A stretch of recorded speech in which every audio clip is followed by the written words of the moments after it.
Guys, I'm Jessica Blaylock, and today we will be reviewing the 13-week Best Self Journal.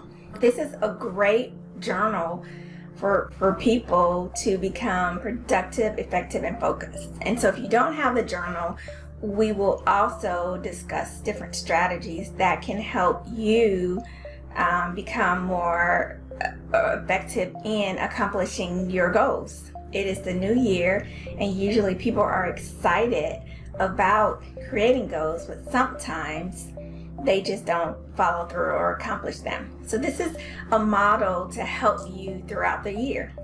This particular journal has 6 parts to it, so let's quickly review each part.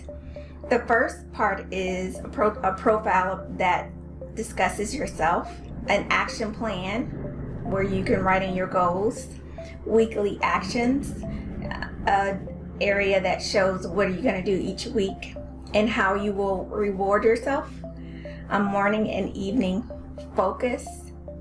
So this is the bulk of the journal where you write in things that you're going to do each day.